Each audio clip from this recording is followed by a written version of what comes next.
I'd like to welcome everyone here in the TSK room and on Zoom. Thanks for getting up early on a Sunday, especially beta breakers, to be part of this forum. And for those of you here, for managing to navigate here in spite of the obstacles in traveling. The forum will be recorded, so if you don't wish to appear, please turn off the button on your window, whatever that means. So first, I'd like to invite Lori Lai up to do a land acknowledgement. Good morning, everyone. I'm going to be doing the land acknowledgement. We, the members of the First Unitarian Universalist Society of San Francisco, gratefully acknowledge that we are located on the unceded ancestral homeland of what is now the San Francisco Peninsula. We recognize that we benefit from living and working here, and we affirm their sovereign rights. The unceded homeland of the Ramaytush Ohlone peoples who inhabited what is now the San Francisco Peninsula. We recognize that we benefit from living and working here, and we affirm their sovereign rights as First Peoples. The Greater Bay Area is also the ancestral territory of the Miwok, Yokuts, Patwin, and other tribes. As the original stewards of this land, the indigenous peoples understood the interconnectedness of all things and maintained harmony with all nature for millennia. We honor them now and for their enduring commitment to our Mother Earth. And now to introduce our guest speaker, Leslie Simon. I met Leslie in 2013. I took a course at City College that she co-taught. It was fantastic. Fantastic course on museum studies. Leslie founded Poetry for the People at City College of San Francisco in 1975 and taught for many years in the Women's and Gender Studies Department, which she chaired for a decade. In '94, Leslie founded Project Survive, City College's nationally recognized award-winning sexual violence prevention program, which she coordinated for nearly 25 years.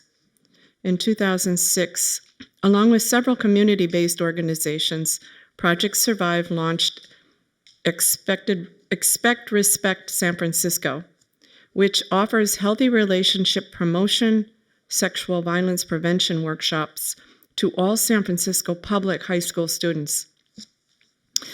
Leslie has received awards for her teaching and program development, including Stanback-Stroud Diversity Award from the California Community College State Academic Senate and the KQED Women's History Month Local Hero Award. She has co-founded with Ann Wettrich from Groundswell an architectural literacy program housed in the Interdisciplinary Studies Department at City College. They taught Intro to Museum Studies, which I took, for nearly a decade and are currently developing a Museum Studies and Social Justice certification. Leslie has published several poems and other works. I'm glad she may mention those to us, and we'll have a list in the back, so if you're interested in seeing what publications she has available for us. So I'd like to introduce Leslie Simon. Thank you so much, Louise, and all the other people who make this possible. Jeff, who's not here, Bruce, whom I know, Jonathan, whom I just met. It would be wonderful if people could move up, because there's so few of you. It would be a more cohesive audience, but if you don't want to, that's okay too. So what I'm going to talk today mostly about is the difficulty of getting out of an abusive relationship. I'm drawing from the Project Survive presentation, so I'm going to do other parts of it. And we always start with what we call the healthy relationship brainstorm. So I'm going to be, there we go, okay. So It's and for those, and I'm going to have hard copy handouts for you, but there's also digital handouts which will be getting updated pretty soon. And of course, I made a mistake here, but it's sites.google.com/view/project-survive-resources/home. So if you're at home and you want to look at those, you can, and you might want to see them later for other reasons. Okay, so okay. So we're talking now about a healthy, intimate relationship. There are all kinds of healthy relationships, but we're talking about, people in an intimate partnership. So what are some qualities that you would like or do have in a healthy relationship? Just shout them out. Trust, thank you. Religion as a common interest, that's quite wonderful. Sometimes a healthy relationship could happen where one person is more religious than the other, but they respect each other's relationship to the religion. But yes, praying and yeah. Yes, what else?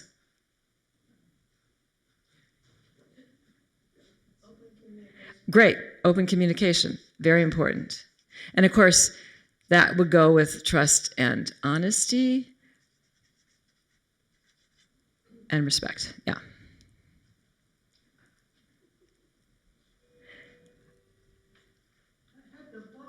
What's that? Problem, did you?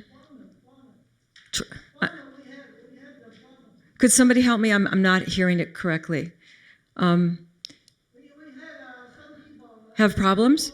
Yeah. Okay. So want to help each other with problems. So I'm going to say, can you have arguments in a healthy relationship? So the first time we did this brainstorm in the training class, we didn't talk about healthy arguments or problems in the healthy relationship brainstorm. The very first time we presented it to a live audience, a young man said to me, can you have arguments in a healthy relationship? And I thought, of course you can, but we're going to give some, qualifying adjectives to a healthy argument. It needs to be, of course, nonviolent. That sort of goes without saying. Not abusive, you don't call each other names, and also non-frequent. So if you're arguing all the time, that's not good, and you want to figure out what's going on there. Okay, I'm going to add shared interests. So we have, shared responsibility. So you figure out who's doing the dishes, and there's no resentment. How you're going to do that, for instance, some very practical matters. And also remember, it's an intimate relationship, so a lot of people like to have sex in their intimate relationships. You don't have to, but I'm going to put it on there because we want to have some qualifiers there also. So good sex, we would describe it as consensual, of course. Both partners want to do it. It is safer sex. You want to make sure, and then, of course, that you have fun. Right? So sex is, a pleasurable activity if that's what you want to do. So you want to make sure that that's going on in your healthy relationship. I'm wondering if I can maybe put this over there on that wall. That'd be great if you could do that. So there's two here, if you could not just take the first one. Okay, so before we get into the main question for today, why do victims stay? Because sometimes people don't understand why would someone stay in such a difficult situation. I want to get to our philosophy, which is that we know and believe, unfortunately, that abuse can happen to anybody, no matter your age, your gender, your ethnicity, your socioeconomic class. It can happen to anyone, so that's very important to remember. We also know that people with more social power will sometimes abuse that power. So if it's a man and a woman in a relationship, and there's abuse, more often the man is doing it to the woman. Though there are women who abuse men, that can happen. More often, however, if a woman is abusing a partner in a relationship, she would be abusing another woman. And if a man is getting abused in a relationship, it's usually happening that he's getting abused by another man. So it's not that men are bad and women are good. It just has to do with social power. in this hierarchical, patriarchal culture that we all live in, and unfortunately allows people to abuse each other. That's why we'd like to dismantle that kind of culture. The other thing I want to say in terms of culture is that there are no bad cultures. There are a lot of stereotypes about, oh, those people are really violent, or my people are really violent. And the truth of the matter is, the sad fact is that intimate violence can happen in all of our cultures, right? So it's not a cultural value. When we think about cultural values, we think about perhaps religion. We think about music, literature, food, the customs we want to pass down to our children, what we're proud of. Nobody really wants to pass down violence to their children. So we want to remember that. Okay, now I'm going to do something where, oh, you know what, Louise, you could really help me with this. I want to pass out these handouts. Whoops. I think there's enough here for everybody in the room. I've got more if that's not enough. And then we're going to go over the handouts, and I'm going to pick up my dropped marker. Okay. Yeah. So once everybody has them, we'll go over what's in them. And remember, this is coming from a Project Survive presentation where we talk about more than we're going to be talking about today. Is that okay? Everybody can hear me? I'm good? Okay. So that way I can just be standing here while I'm going over this with you. So does everybody have one? Did everybody get one? Okay. So the first little piece in here is that tells you how to find it on online, digital, the digital handouts, and you'll find periodic updates there as well. And there's a little evaluation form. If we have time, it'd be great if you would fill that out. And then the bright green sheet of paper is just talking about ways to protect yourself and your partner and friends in relationships. Then there's this green resource sheet, which we think, of course, is very valuable. All kinds of resources in the Bay Area. We're lucky to have those. The white "What do you think" sheet mostly deals with stereotypes about rape and sexual assault, which we're not talking about except if it happens in an intimate relationship, so which is mostly where it does happen, but we're going to zero in again today more on how you can help a friend who's in an abusive relationship. The next one, the yellow one, is signs to look for in an abusive personality. So those are good tips if you're starting a relationship, or a friend or a relative is starting a relationship, what might be some red flags. And then we're going to spend time next on why it's so hard for people to leave abusive relationships. The blue sheet is how to help a friend, who is in an abusive relationship, and the sort of the cream colored sheet, nonviolent relationships, mature relationships, and then the salmon color sheet on cultural differences. Okay, so those are just for you to take home with you, and I want to go now to why it's so hard for people to leave an abusive relationship. So the first thing to say is that the real question should be, why do people abuse other people? Why do we let that happen in our culture? Those are much longer questions and answers. We have 2 training classes at City College. One is called The Politics of Sexual Violence, which we spend a lot of time talking about these issues. And then we have a follow-up class called Ending Sexual Violence, Peer Education, where the students learn to become peer educators to do the kind of presentation that I'm doing today. Many people take politics of sexual violence who don't intend to become peer educators, and you're welcome to take that class at City College. So the Project Survive is basically, there's a coordinator, and I coordinated a program for many years. It's now celebrating its 30th anniversary at the college, still going strong. And students are the ones who do the presentations, and they are paid to do the presentations. So they're trained by taking those 2 classes. So just wanted to talk to you about the longer and larger questions that we can't address today. But why do you think it is so hard for someone who's the victim, not the abuser? Because ordinarily, the abuser does not want to leave the relationship because the abuser is getting something out of it. The victim is not getting anything out of it, actually. The abuser is. Often the only time the abuser will leave is if they found someone else they can abuse. Okay, so they're going to go to a new relationship. Why is it so hard for someone who is being victimized? Why don't they just get out? What? Why? And sometimes it gets very frustrating if you have a friend or a relative who is in that relationship and leaves and then goes back and leaves and then goes back. I think we have all experienced that. Why is it so hard? Yes, fear, absolutely.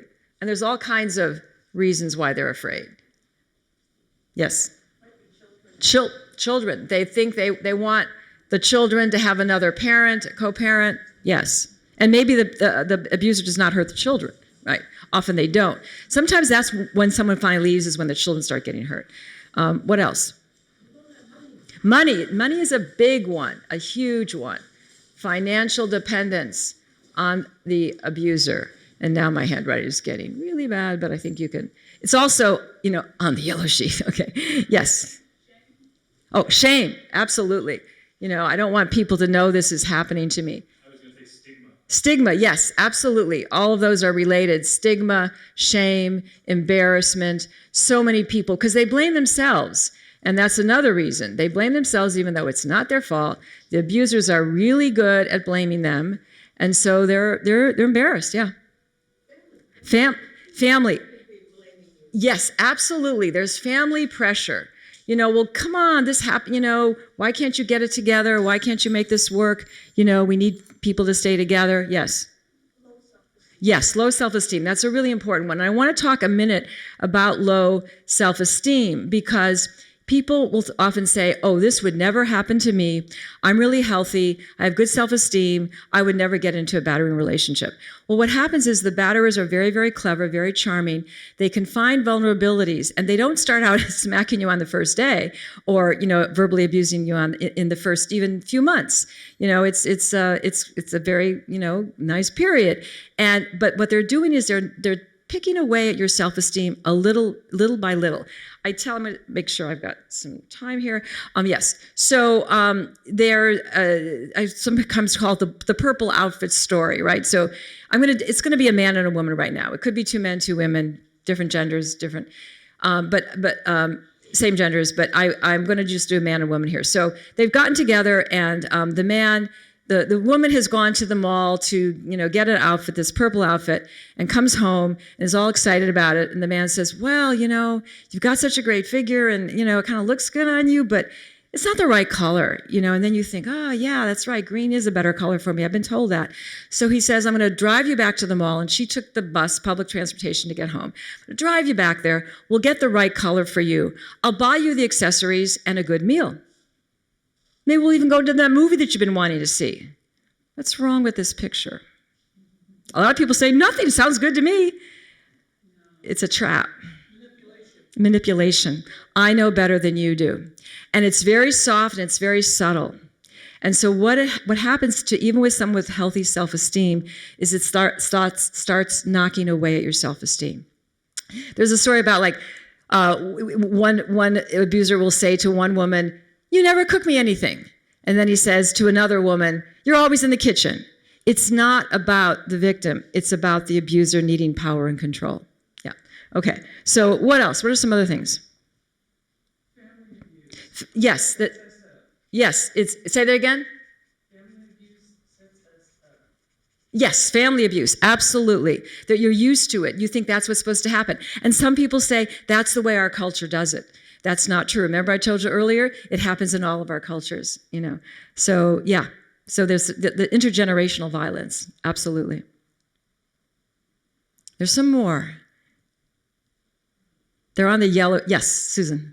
Pity for the abuser. Oh. Because a lot of people who abuse have had very unhappy childhoods. Absolutely. That's a really important one. And the abusers are very good, and we're going to talk about that in a minute.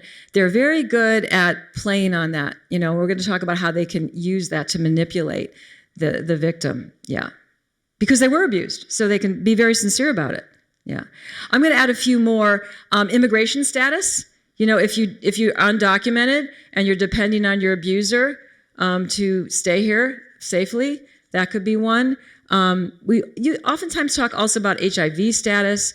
Person might want to out you, or if you have a disability, they may keep devices or medicine from you or control that. So there are so many reasons why it is very, very difficult. And another one. So yes, Louise. Ideas in a misogynist society. Oh, yes, absolutely. Society's attitudes. So we're looking at, a patriarchal culture, and we have to take, we very much believe that oppressions are linked, interlocking oppressions. So there's racism, and then the sexism, which often comes up in gender-based violence. Classism, poor people are oppressed. Homophobia, transphobia, people with disabilities, any kind of oppression, puts you, can make it more easy to abuse you, right? And the society can contribute to that, yeah. That can happen also, absolutely, yeah. I remember once I was teaching the class and I came in and, there's another teacher packing up their stuff, and I'm putting out mine. And after a few weeks, she said, "What is this class about?" At that time, we called it Women in Violence. And I told her, and she said, I have a lot of money. I live in Marin, and I was stuck in an abusive relationship. So there are ways that abusers can manipulate you, even if you have the resources to get out, right? And here's one of the insidious ways. This is called the cycle of violence. And it was studied many years ago by a psychologist named Lenore Walker in her book, The Battered Woman, which came out, I believe, in 1979. It was classic, and it was remained classic. There's a lot of value here, but she didn't get it all. But I want to go over it. I want to go over it because it can be useful for people. And a lot of you have probably already heard about it. You might have seen it transpire in movies, the cycle of violence. So you first get together, and it's hearts and flowers. We used to not call it honeymoon because not everybody could get married, but now everybody can get married, so we'll use the term honeymoon. Okay, hearts and flowers, it's great. And this is one of the things to look for, signs to look for an abusive personality, quick involvement. They're too good to be true. Take a step back if that happens. But anyway, so you got this really great hearts and flowers stage. But then what happens, and don't look at the purple right now, just continue on the cycle. Tension starts to build, okay? And the victim, the potential, the person who's going to be abused can feel the tension. And, they know if I do this, if I do that, they're going to get really upset with me. And they start feeling like they're walking on eggshells, And you can feel it, when there's tension in the air. And again, the abuser will try to blame the victim when it's really about what's going on in the abuser's life. So you're walking on eggshells, and then eventually there's what we would call the explosive violence. It could be physical, it could be sexual, where there's forced sex involved, it could be emotional. A lot of times it's only emotional. There's no physical violence, there's no sexual violence, but there's incredible amounts of criticism and put downs and all those words that lower your self-esteem. And then what happens in the classic version, it doesn't always work this way, in the classic version of the cycle of violence, the abuser then goes back to, I am so sorry, apology. I will never do it again, promises. No. And they're very convincing, very, very convincing. And then it goes back to honeymoon. Oh, good. It was just this incident. It's not going to happen again. But the truth of the matter is, it will happen again. And it will go around and around. And at a certain point, the person's self-esteem is really low and they feel really trapped in many ways. Another reason they often are isolated from their friends and family, even if they have supportive family. Sometimes they don't, but if they have a supportive family, the abuser is very good at isolating people from supportive friends and family. So just to know, and very important, no couples counseling. So couples counseling works if there's, some kind of problem in the relationship you want to try to work out. But there's abuse. You do not want to go into couples counseling with your abuser because they are very manipulative and very charming, and they can manipulate a therapist. So a good therapist would want to find out if there's abuse in the relationship and would not do couples counseling. Some do. We think it's a big mistake. Okay, and you can see a lot of literature on that. And I have a handout with references if you're interested in that. So let's see, do I want to? Yeah, I want to go to the next one now. So so that was Lenore Walker's cycle of violence, and it worked for a lot of people. But mostly she interviewed, not all, but mostly she interviewed middle-class white women. And I don't want to stereotype, but we can generalize that middle-class white girls are raised a certain way, and they're often not trained to fight back. And so they can make very good passive victims. They could also be, I don't want to stereotype, white middle-class women. I'm a white middle-class woman. A lot of us know how to fight back and, know how to resist. But many other people, all genders, different cultures, different classes, are trained to fight back. You hurt me, I'm going to get back at you, okay? So we call this primary and secondary aggression. In the more scholarly literature, that's in the lay language, primary, secondary aggression. More scholarly literature, it's now called violent resistance. Not to be confused with self-defense. We have a really great class, the self-defense class. If you would like to sign up for it, it's non-credit, it's free. So self-defense is if somebody's trying to hurt me, I have to do whatever I can to stop it. If someone's trying to choke me, they're trying to kill me.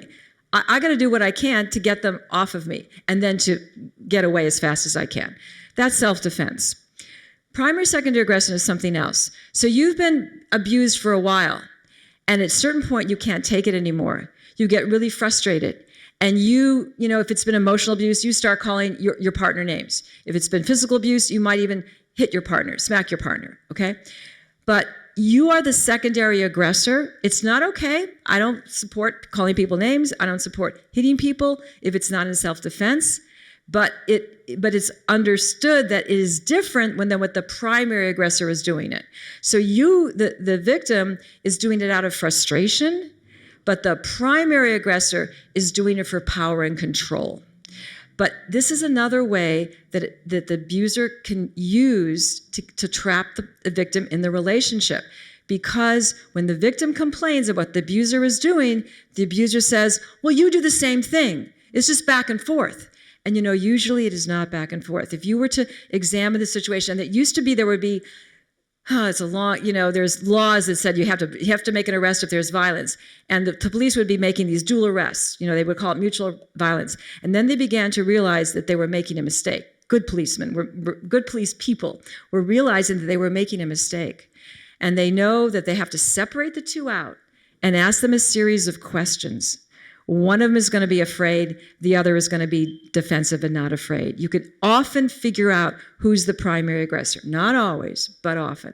So it's insidious. For instance, if you go to the family, the Thanksgiving dinner or whatever, the abuser may be sitting there really charming, joking. Everybody loves that person, life of the party. And the victim is not pleasant, rude, and you go, well, oh, too bad for that. This person here, they have to be with this rude, obnoxious, short fused person. The truth of the matter is the abuser can be very charming and manipulative in public, and the victim has just lost their way. So that's something also to remember when you are trying to help somebody. So very, very important to remember that. Okay. So the last slide, so to speak, or there's if you can, you'll see there's just one more here. Okay. So how can you help a friend? So I want to tell a personal story. Many years ago, I guess over 30 years ago, because our program was 30 years old, I had a very good friend who was being abused by her partner. And she would come to our house with her children, to try to get away. And I was really happy that she did that and gave her all the support that I could. But then I can even remember him showing up at the door, literally with the flowers, yes, and sweet-talking her, and she would go back to him. And this happened several times. And at a certain point, because I didn't understand the dynamic, I got frustrated with her. Why are you doing this? I wasn't there for her the way I should have been. Luckily, she finally got away. Her 14-year-old son, convinced her that they had to leave. They actually left the city and went back home to where she was from in Philadelphia. We stayed friends, thankfully. I was so glad that she didn't abandon me, even though I wasn't quite there for her, And after I started doing this work, in one of my visits, I said to her, I'm so sorry. I didn't realize that I needed to act differently, for you at the time. She said, that's okay. Most people don't understand what's really going on. People leave 3-4 times before they can leave for good, sometimes 7 times. And a lot of it is that fear that gets brought up. Because when you're trying to leave, we didn't go over what are some of the things that the abused person needs to do. When you're trying to leave, the abuser is losing their power and control, so that's when the violence goes up. When you see those stories in the news where the abuser has killed the victim, it's often because she has fled. If you read the story, you'll often find that she has fled, she's tried to get out. So what you want to do is, you want to have a safety plan, a safe shelters with, locations that are unknown to abusers. So those are some of the things that can happen that our larger culture can do and does do, but there's not enough of that. But yeah, it's really hard because the abuser is going to double down on the violence, and the victim knows that. So what do you think you can do to help a friend who's, I told you, first I was the good friend. I said, please come to my house. I'm here for you. But then what did I need to do? What did I need to do differently? Instead of saying, why are you doing this? You always go back. I don't understand it. You are frustrated. It's very frustrating. If you have a family member, or a good friend in this situation, you just do not understand. Why do they keep going back? We've already told you some of the reasons. Absolutely. You can say, I went to this Project Survive presentation and I got this resource sheet. But again, you want to do it in a very non-judgmental way. Okay?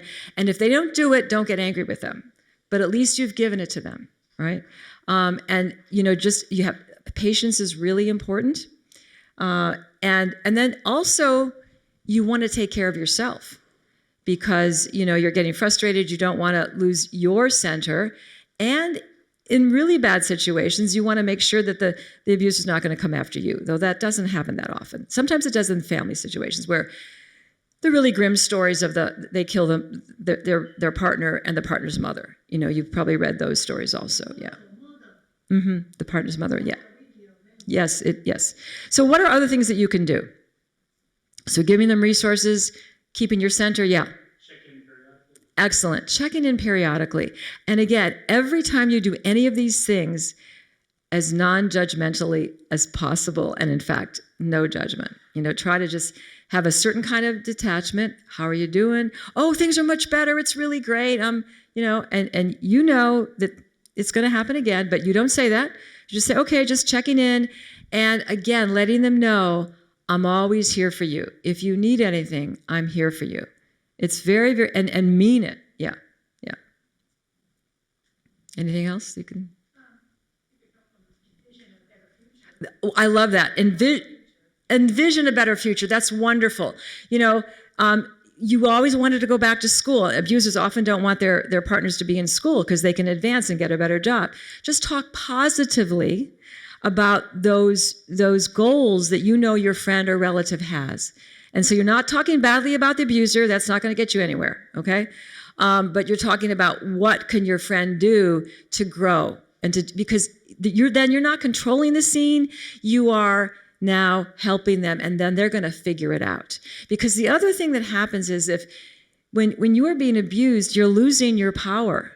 And if your friend is telling you, this is what you need to do, here's the list of resources, you've got to call one of these people, you need to go back to school, you need to do this, this, and this, it's not going to work because now you are lowering your friend's self-esteem as well because you're treating them as if they don't know what to do. So you want, right, like a child, exactly, right. And children need guidance, but adults need to figure it out on their own. And even children, really early on, children can start figuring out their own problems as well, and that strengthens them, So you want to be there for that person. You want to see what their visions are and let them explore, not say, well, you should get that degree, not that degree, and that's exactly what that's how the abuser would be talking. And we know you don't mean to be doing that, but it's an impulse that we have to try to fix it, right? Yes. I'm just wondering if it's too loaded to ask if they have children, how their children are doing. No, I think that's okay, just to find out what's going on. Yeah. Like I said, a lot of abusers don't hurt the children. And when they start hurting the children, that's sometimes when people can leave. Because they'll say, oh, well, it just happens to me. I'm tough, I'm strong, I can handle it. But the kids know what's going on and they're being hurt by it, The other thing is, we talk about harm reduction when it comes to alcohol and drugs. But we can also, I just want to double check time. We also can talk about it in abusive relationships. So maybe the person is not ready to leave. You think that's what has to happen. But if you can reduce the harm, if you can make sure, especially if there's physical violence, that they have a safety plan, that they, a safety plan means they know where they're going to go. They have their important papers packed in a special backpack somewhere the abuser cannot find, maybe even be at your house, the kids' birth certificates and all that. So there's a safety plan, but they're not ready to enact it. Don't force them to do that. The main thing is to try to reduce the harm. But yeah, check in. How are you doing? How are the kids doing? Try to be open-ended about it, yeah. Yes, I think community is very, very important. Now, like I think that you were the one who said that sometimes somebody said sometimes the family makes it worse because they say you need to stay together for the kids. You need to stay together because we don't like divorce. But if the family or other friends, can be helpful, that's a really good. Community is always important, and then you're not isolated. As the helper, you're not isolated, and you can talk to your friends and get some support. And again, maybe one friend can handle one thing and another friend can handle another. So yeah, you form. We talk sometimes about, you all know about criminal justice, and you've probably heard a lot about restorative justice, and that sometimes is in the criminal justice system where the offender admits to the fault and they try to make amends, and sometimes it works and sometimes it doesn't. I'm a strong believer in transformative justice, which is what Project Survive does, and that's prevention education. That's fighting all the oppressions in our culture that are hurting, abusers as well as victims. And also on the ground, practically speaking, the way it can work is that a group of friends of the abuser work with that person and try to help them, and a group of friends work with the victim, the abused, right? And they may split up, they may not split up, but there's a community of people supporting each of them. And like Susan said, I happen to know Susan, as Susan said, that the abuser is often a person who was hurt as a child, okay? So we know, what is the old expression, hurt people hurt people? Yeah, and healed people heal people. So we have to go back to that original pain. The only thing, I so believe in prevention education, and we start in the high schools. Project Survive City College can only afford to go to the high schools because we're connected to the high schools. But what we really need is K-8 training, in not just the public schools where we are funded to go to, but private and parochial schools as well. Because the bully in kindergarten is most likely getting bullied at home and hurt at home. And if you can address that, you will stop that bully from becoming the sexual harasser in middle school and the rapist in high school and college and beyond. That's a simplistic, scenario, but again, but I need to say this also because this is so important. Just because you were hurt as a child, abused as a child, does not mean you're going to become an abuser, okay? It does not mean you're going to become a victim. More than likely, you will be able to break that cycle, okay? And I've seen it time and time again. There are people coming to my class, I can't have children because I was abused as a child, I'll be an abuser. And I say, some of the best parents I have seen are people who were abused as children because they knew they didn't want to do it. They got parenting classes, they did all kinds of things so they didn't pass it on. So do not think that if anybody has been abused, there's no hope for them. The truth of the matter is, however, is there are enough abusers, people who have been abused, who do pass it on so that we have all this trouble in our culture. There are, yeah. It's very, very important. Asian Women's Shelter is a wonderful organization. I remember when it was founded many years ago, because there are cultural differences among us. There are cultural differences that you can get, and that's in the salmon sheet. I'm Jewish, and I was raised, and I'm very, I could put my politics in right now. I'm not happy with what Israel is doing. You might not agree with me, but I'm going to put it in there anyway. Not happy with what the Israeli government, very abusive, what it's doing and has done to Palestinian people. And we see there hurt people hurting people. Okay, but getting back to being Jewish. Okay, so I'm growing up, and I actually was very lucky. Did not know how lucky I was. I had a really great father. He died young, which was a tragedy, but he was lived long enough to really help my brother and me, and my uncles were cool. My grandparents, I thought that was the world. I was so wrong. So when people said to me, "Oh, Jewish men don't beat women. They don't do that," I believed it. Not true. It happens in Jewish families just as it happens in other families. It's hidden in different ways. Asian families often hide it. It happens differently, but it's happening in all of our families, sadly. And, I know that now. Now, when I was starting to do this work, my mom said, "Would you remember so-and-so lived down the block?" Yeah, she was getting beat up. We didn't know what to do about it. you know? There was very little to do about that. So for men, okay, not men, for any adult abuser, any gender identity, there are specific gender identified support groups. They have some validity, but they're not. By the time somebody gets to be 25, 30, it's hard to undo the damage. It can be done, and I believe it can be done. I have more faith in transformative justice, communities working with abusers, than I have in the support groups. But the support, I don't want to put down the support groups. I used to be on the board of Men Overcoming Violence, which offered support groups. I believed in it, and I do think that they help. But we really have to get to people when they're younger, before the damage is done and before they can hurt people. So we can move into just open-ended questions at this point. Yeah. Mm-hmm. Here. There's one asking for it's Susanna, who's a social worker working on a project in this area, and she wonders if the forms are online because she'd like Yes, they are. And I put them, there's a little, so it's on the first. It's on the first slide. Health relationship. I can read it. You can't see it, right? Yeah. Where can we put? If you could just read it off, I could write it. I can read it off. Yes, I could type it in. Okay. Oh, that's great. You can type it in. Great. Okay. So it's CITES, SITES. I think I could type it in. Okay. CITES. And then .google. .google.com.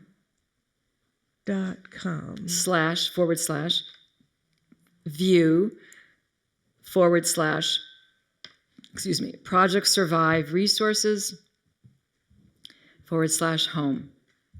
And you can find all of the handouts there.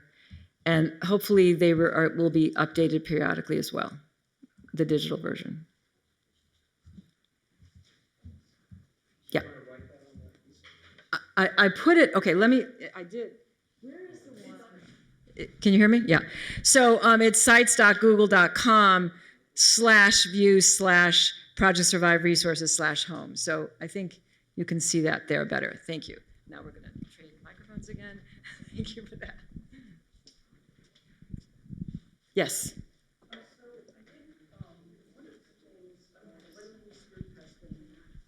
Oh, yeah. Okay. Very involved in is obviously reproductive dignity.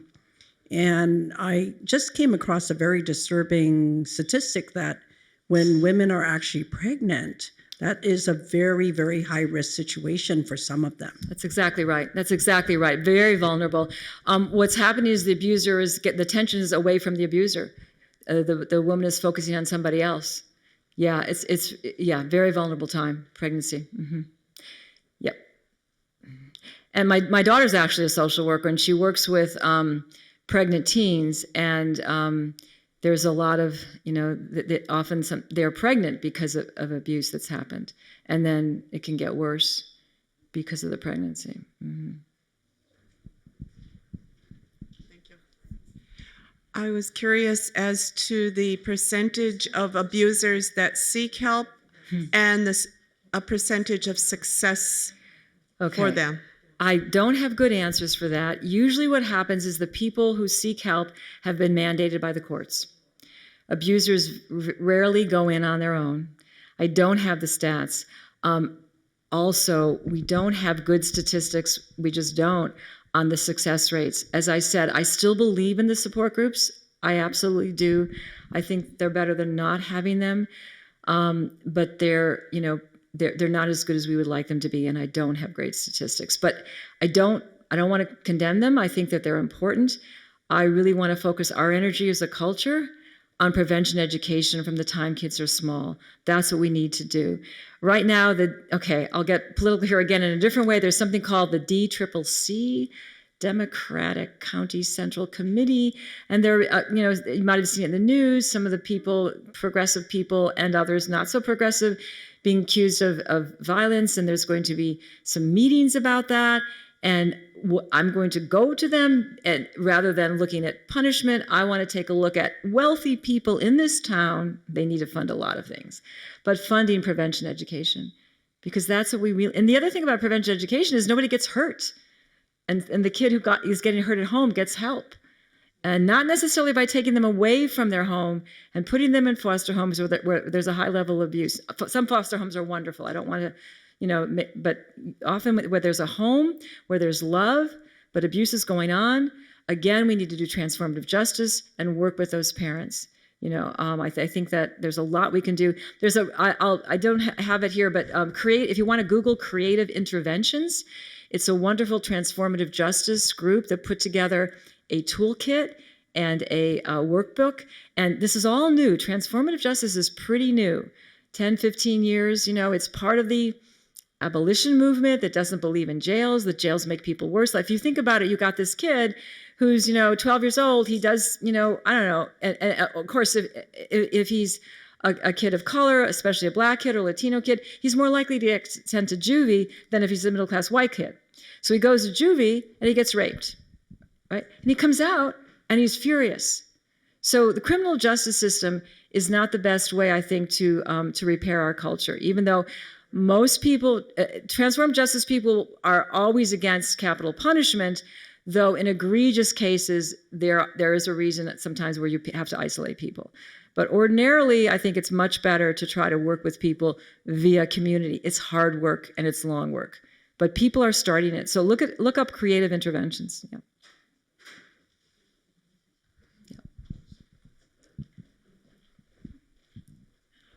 Oh, there's a...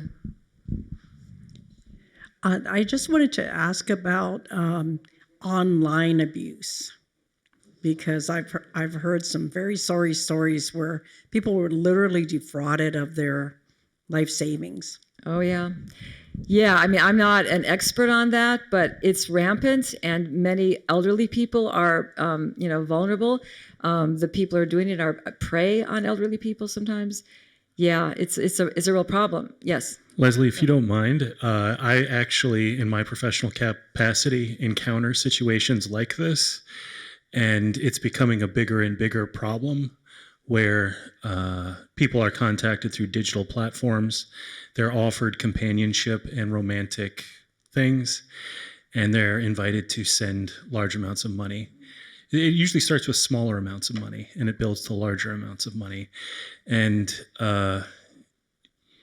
there are now some mechanisms in place at financial institutions to try to identify if this is happening, but it definitely is becoming a larger and larger problem. Yeah, Forgive thank me. you. Thank you. Yeah, yeah.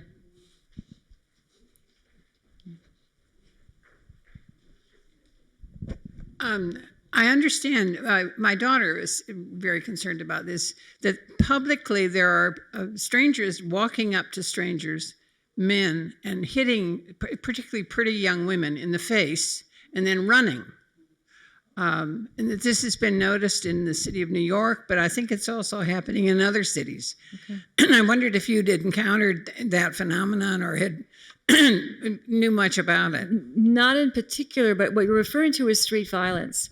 Yeah, and there are organizations, a really good organization called Holla Back, and there's other women's organizations that try to work with women on how to deal with street violence and how to defend themselves against it. I really believe in self-defense classes. You learn a lot. The whole idea with self-defense is now these guys leave. They don't stay to hurt someone, but the main principle of self-defense is you do not stand there to duke it out, okay? And this is with anybody, kids, anybody who's being bullied or hurt, because the person who's hurting is always going to choose someone who looks smaller, more vulnerable, and all that. Now, you might know martial arts. That's very different than self-defense, that you're a trained practitioner. But self-defense, anybody can learn it, and the idea is hit and run, hit and split, stun and run. So think about it. You go from the head down, and you've got the eyes. Poke someone in the eye, they're stunned. You split. Smash them. Ever smash your nose as you're lifting up from someplace, and you smash your nose on a cabinet or something? It will stun you. On men, the Adam's apple is more prominent. Go for that. Solar plexus is good, but you have to be careful you're not hitting the abdomen, which can often be very strong. On men, the groin works, okay? Knee, kick someone in the knee. Okay, so there are vulnerable places on everyone's body that if you can get to it and you get yourself some minutes. This is in street violence. If you're in the home, it's not going to help that much, right? But it can. And there's all kinds of things they teach you, like I'm not going to walk away from the mic, but if somebody is behind me and they have grabbed my arms, I might be able to hit my hard head against their soft nose. Okay, I might be able to take my stiletto heel and stamp it on their foot. So I mean, I'm sorry to be a little bit, detailed here, but self-defense is good on the street. Yeah. Yeah. Isn't it often the case that the abuser has assumed a role of power over the other person? And in that case, when there's that imbalance of power, how is the person to get out of there, especially if there's been a threat of ultimate violence, which often accompanies these? Thank you for bringing that up. That's why it's really, really hard. And that's why we need as a community to be there for support. It's a long story. I started doing this work at UCSF. I applied for this job at if you indulge me, I'll tell a little story, and it gets into a personal part. Okay. So I applied for this job at the Women's Resource Center program coordinator. I think I'm well qualified. They call me for an interview, and I find out that it's rape prevention education coordinator. This is in 1985, and I didn't know much about this. I'm an anti-oppression activist and all that. And they said, no, we want you. You're a teacher. You taught this course, Women in Violence, for a few semesters. No, you would be good. Okay. So I get the job, and I realize, it's an activist situation. I can do this work. And then I started looking at my family history. So remember I told you I had really nice grandfathers and a really nice father? Well, there was another part of my family history, which I knew, and that was that my biological grandfather, who I did not know, I met him one time, had been abusive. Okay? And I told you I was Jewish. That was my mother's side of the family. They're immigrants from Europe. And so my grandmother was able to leave this man, divorce him. Here's this immigrant, not a lot of money. There's sad things that transpired, but she got her kids away from this violent man. And by the time I did this work, she was dead, right? She was, she's my grandmother, she's no longer alive. Because I really wanted to go back to her and say, how did you manage doing that? How did you do it? And then I started thinking about it. She was an anarcho-syndicalist, okay? Doesn't matter what her politics were, but she was involved in community. She had friends who were fighting oppression. And I am certain that it was that circle of friends that gave her the strength to do it. So yes, in isolation, it's practically impossible because you're blaming yourself, you are afraid, all of that, But and that's why places like this, churches, religious institutions, that are not doing abuse, we know there's problems in any kind of hierarchy that we have problems, but where people are getting together, where people are watching out for each other, that's the key for me, And I'm sure that's the history of my family that I was never able to ask my grandmother about, but I'm sure it's the truth. Yeah. I think I should have framed my question a little better. Sure. Why are some of these things happening? The young, strange men who are going up to strangers, young men, and hitting usually pretty women in the face and then running. And it seems to be an increasing phenomenon that has to do with our time right now. Okay. Why? That's Why is that happening? It's a really good question. I did not know about this particular phenomenon. I think I'm just going to, did you want to try to answer? Is your hand up or?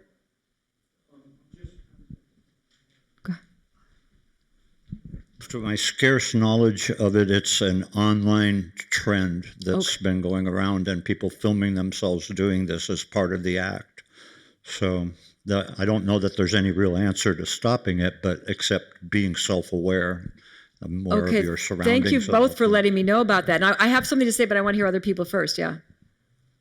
That's amazing. So okay. Yeah. There's a whole group on Reddit called Involuntarily Celibate.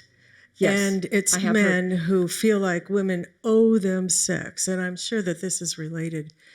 And I don't have a good answer for that other than to deal with those men who are on this group called Involuntarily Celibate. Yes, I've heard of that, and I want to lead on, speak more to that, but I think there was another hand. I'd rather do that first, yeah.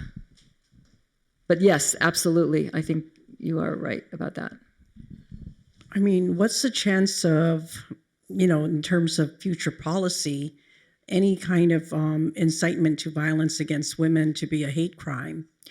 Yes, I With think that's enhancement. yes, and yes, I think that's very, very important.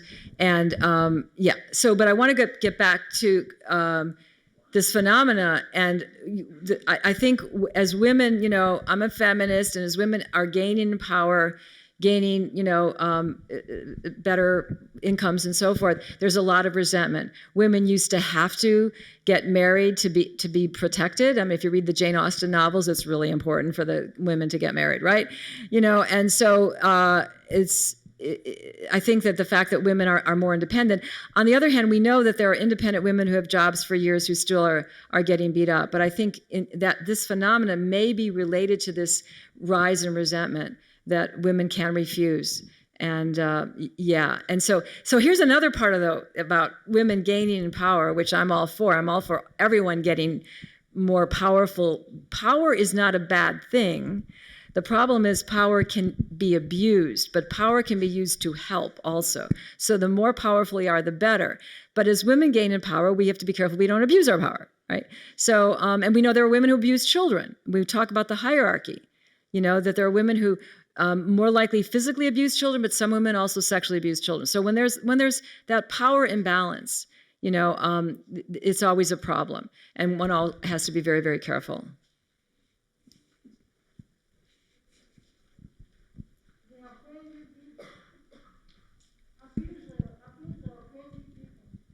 So, sometimes, but sometimes they're not. I think what she said, that person is saying is that abusers are crazy people, and I want to be careful about that because mental illness is an affliction, and most people who are mentally ill are not violent. There are some mentally ill people who are violent, but the sad fact is that a lot of abusers would be testing out very normal on any kind of mental health surveys. It tells us a lot about our culture. Yeah. Yeah, exactly. Hurt and angry. Mm-hmm. My sister was in an abusive marriage. She's been very happily remarried and lives in Vermont, and everything's great. But she was in an isolated circumstance like you described. She was living in San Diego, had very few relatives and friends.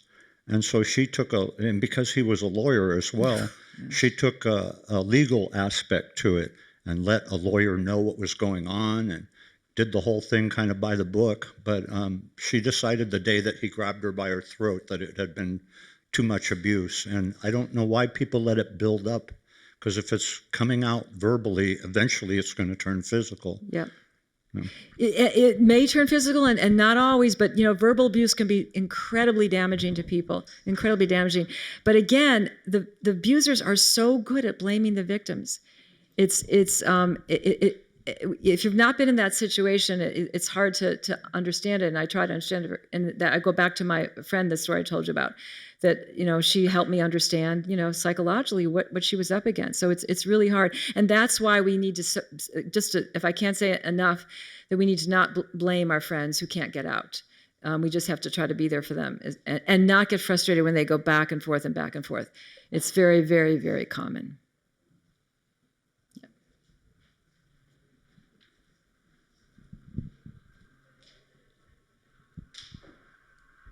Speaking of mostly women who have gotten out, there's, immigration tightening being threatened, and a lot of people are trying to seek asylum from being abused. So is there anything any of us can do about that? Because it just seems to be that they've risked their lives, their children's lives, they're here, and then now they're probably going to be turned away if they don't have any proof, and a lot of them don't have any proof that we can use as evidence. Yeah, there are good, I don't have the resource right now, but there are good immigration rights organizations.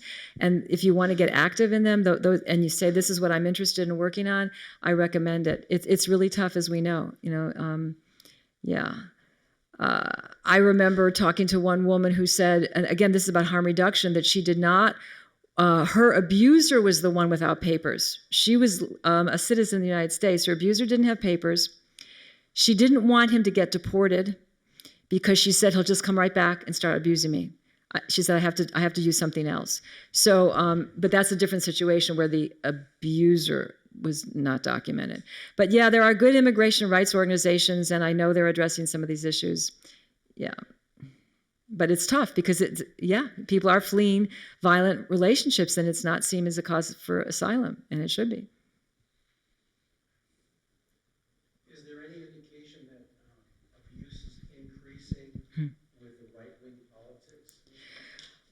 That's a really good question, and I do not know the answer, but there is clearly some logic behind it. When people are afraid, and because, abusers also have a different kind of fear, and it drives them to hurting other people. It can happen. We know that in military families, there's more violence. We know among police, there's more violence because that's what they're doing in their jobs. So I don't have statistics on that, but I understand why it's something to think about. Well, then there's the phenomenon of the Super Bowl too, right? Yes, although people, absolutely, and also some feminists don't like that whole.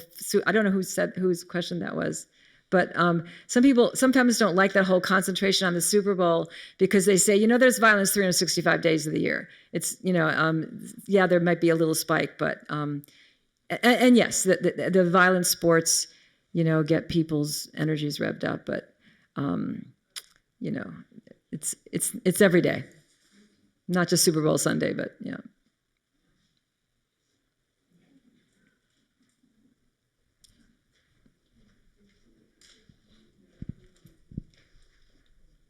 Can you talk a little bit, we did, I think we did touch on it, but substance abuse and actual abuse? Yes, that's a really good question. So if you go back to our Constitution, and there were two amendments that passed around the same time, 19 and 20. It had to do with, do you know what they were? There were women very much involved in them, yeah. I have a guess. It was the Franchise for Women in Prohibition. Exactly. Okay. So there was the WCTU, the Women's Christian Temperance Union. And so a lot of them were white women, although there were definitely black women and other women involved in getting the right to vote. Although, though black people had the right to vote, we know that they still had to fight for it again and lose lives to get the right to vote. But that said, there were women who also saw their men getting drunk, coming home and beating them. And so we said we have to prohibit alcohol. Of course, we know it didn't work with the Prohibition era came in and all that. But what we know is alcohol does not cause the violence. I also do not believe that pornography causes violence. We know that people who have a propensity to hurt other people may abuse substances, may abuse pornography. And of course, and I also want to say that I'm what's called a sex-positive feminist, and there are sexual images that I think teach, young people how to have good sex, and it's not pornography. That's a whole nother conversation. But I don't think that, the substance abuse is causing the violence. It makes it easier for the person to beat someone up and say, oh, it happens when I'm drunk. But it's deeper than that. The misogyny and the anger goes way deeper than the substance abuse. So, yeah, substance abuse is not good for anybody. The person who's abusing substances, they're hurt. I don't know if you know the psychiatrist Gabor Mate. I really recommend him to you. Gabor, and then his last name is Mate, Mate. And he thinks that addiction is all related to trauma, that all of it goes back to original trauma. He may be right. So if we're going to, locking people up when they abuse substances, trying to get rid of the substances is not going to solve the problem. It's about the trauma that's causing people to, try to numb themselves. That's, again, what we need to look at as a culture and as a community. Why are people hurting? It's not, why do they need to numb themselves? And it drives me nuts when people are talking about the fentanyl abuse and, lock people up, and do we lock up the dealers? Do we lock up the users? What do we do? Well, we take a look to see what's going on to our kids. What's happening to them that by the time they're teens, they're abusing substances? What are they running from? I think that's what and those are much harder questions and issues to deal with. In terms of community, one of the first things most abusers do is try to isolate their victim. Exactly. So how do you get around that isolation that they've created? It's tough, and I love what the person in the back said about talking to the person. What are your visions? What do you want to do? And how can I help you? And going out with them to go to a movie or something, and don't talk about the abuse. Don't just be very consistent. Let's go out to dinner once a week, or let's do that. And then try to bring another friend, so mutual friends. So sort of build a little support group that isn't even called a support group, so that they don't feel so alone. So you can do it gradually. I think that, and it helps all of us. But again, not focus on the abuse unless the person is willing. They bring it up. Then you can talk more about it. But knowing that isolation is one of the worst things that they're up against. Yeah. So break down that isolation in small ways. It can happen. There's also an interesting thing that I'm not sure if California is the case, but in most of the states, girls can get married, some as young as 14 or even 13. So that's, it just does seem to set up the power and balance situation even more. They're children, right? Yeah, the law is not on the side of children or women or people with disabilities or LGBT community. We live in a patriarchal culture, and this is not to put down cisgender, straight, white men with money. They could be very good people, right? But there is a system that is set up that certain people are going to be exploited. You'll have to forgive me some of my politics, but yesterday I was at Office Depot because yes, did you? I'll just finish this thing.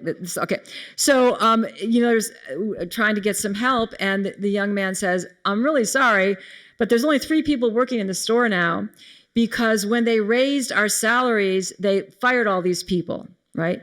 And so then I thought, the capitalists always win, don't they? We have to really somehow band together because this hierarchical system that we live in is really unhealthy. I grew up in the 50s, and my parents were Democrats. They would be rolling in their grave if they heard me say anything good about Dwight Eisenhower. I'm not saying anything good about him. I'm just saying in that era, wealthy people paid a much fairer share of their taxes than they do now. So we don't have the services. We don't have the education that we need. So that's what I have to say. All right. This is going to be the last question because we're out of time, but it's from online. Okay. And it's from Susanna again, the woman who's doing this project. I had a question about what can be done in schools other than speakers coming in.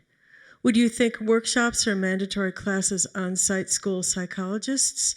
What can be done at schools to promote safe homes? That is such a great question. And I don't know if I understood it completely, but I think, school psychologists, have them come to City College and take the politics of sexual violence class.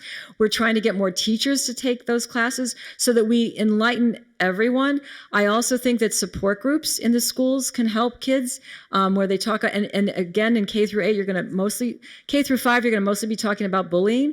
The sexual harassment starts happening more in middle school. But so support groups in the schools, training the teachers, training the psychologists, because, a lot of us have these myths and stereotypes, even when we go through grad school. So I hope that answered that question. I want to thank Leslie so much for coming here. Thank you.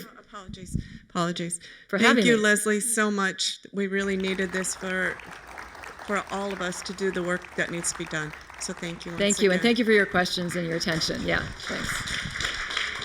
Okay. So, we can throw them away. Well, we'll keep them. You keep them. Oh yeah, sure, keep them.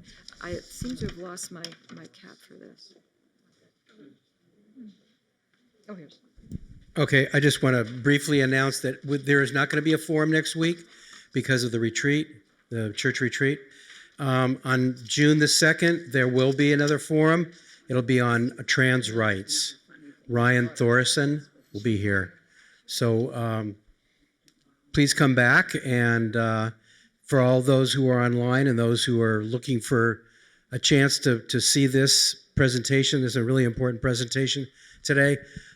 This video will be up on YouTube probably within the next couple of days, but we'll send a notice out to everyone on our email list so you'll know when it's exactly when it's coming out.